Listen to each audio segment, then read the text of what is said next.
The GoPro Hero 13 Black Creator Edition. What do I think? Well, in hindsight, I wished I'd have just brought the camera, maybe a couple of extra lenses and another battery. Just a camera, a couple of batteries, maybe a couple of lenses and my GoPro 3-way, which I've already had for years. Yeah, that would have done it for me. But anyway, I've got it, it's here. What do I think? So I upgraded to the Hero 13 Black from the GoPro Hero 7. So it's a significant upgrade for me really. And the main thing I wanted was this screen on the front, because having this screen means I can frame myself in the shot properly, and that'll give me the ability to get more creative with the GoPro. Now I have a Garmin mount on the front of my bike. No Garmin on there today, but I have this little GoPro mount underneath it, and these new attachments GoPro have got mean I can just take the camera off and record with the camera. Of course the camera does come off this, but this new attachment means no more fiddling about with these screws and then lining it all back up to attach it, so I'm liking this.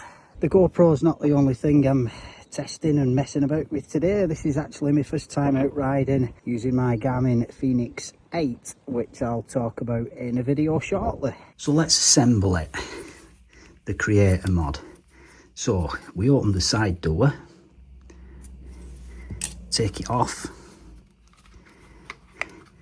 open up the mod, and you can see in there is USB-C, which goes into there by sliding the camera in. So we've got our camera in, then we'll pop on our magnetic attachment, pop on the light, screw it in position, open this rubber port here, pop the USB-C cable in there, and there we go.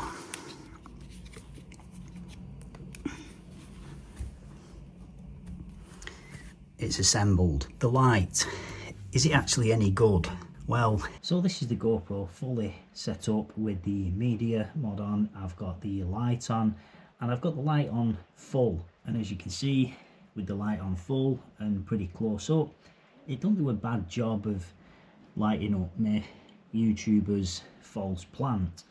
But as I move away, you can see we've still got a bit of light, but you're not going to do great work with this in the dark, even with the light on in full. Okay, so exactly the same shot, but now I'm using the iPhone 16 Pro Max with the light on.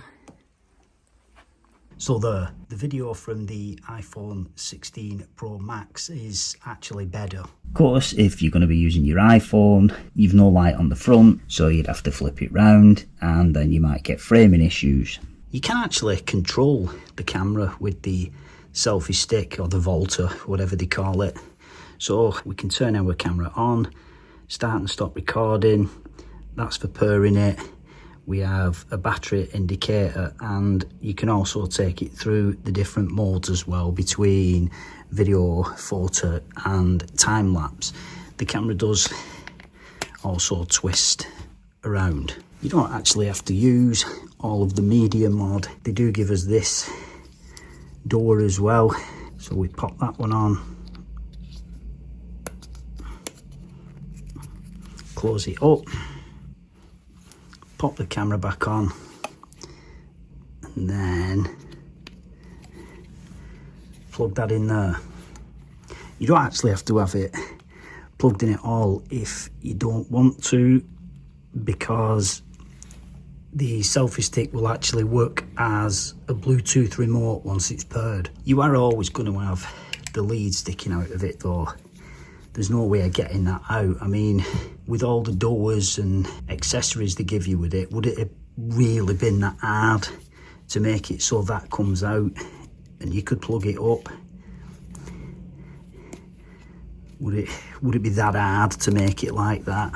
This is a power bank though, so while it is connected, it is charging your GoPro or powering your GoPro. And of course, it has its little legs, so it acts as a tripod. That is where we charge the selfie stick. Everything is USB-C. This, the light, and the camera itself. And onto the camera itself. Now, if you want to know about resolutions and frame rates and everything else, then go on GoPro's website and have a look. I'm not going to drone on about that. Is the camera actually any good? Well, yes. This is, I think, either my third or fourth GoPro now, and I've always been happy with them. The UI is pretty simple to navigate through, get to all your settings, change all your resolutions and whatnot. All pretty simple and straightforward. We can record horizontally, either by just turning the camera, and if you've got it mounted in something, you can now go into the settings and have it so it will record horizontally for your social media and whatnot. The video itself, well, I've been out quite a few times with it now. I've taken it out riding my bike, recorded this video, and I think the video is mighty fine. I'm impressed with it. My primary use for this camera is for when I'm doing sport. So when I'm out running, cycling, doing water sports like swimming and whatever else. This GoPro, like the ones before it, are going to be coming away on holiday with me when I go scuba diving. Of course, I'm not going to be able to take the creator mod under the water because, well, none of it's waterproof. The accessories, the creator mod, I am going to find a use for it. Now, don't get me wrong, I'm not going to turn into one of those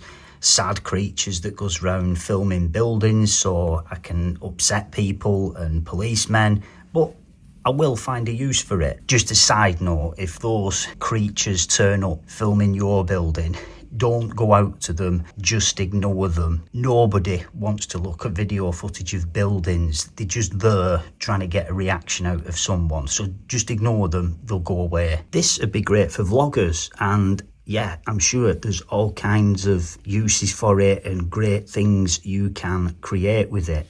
But like I said at the beginning, in hindsight, if I took all this away and I just had the camera and maybe an extra battery and my GoPro 3-way, I'd be good with that.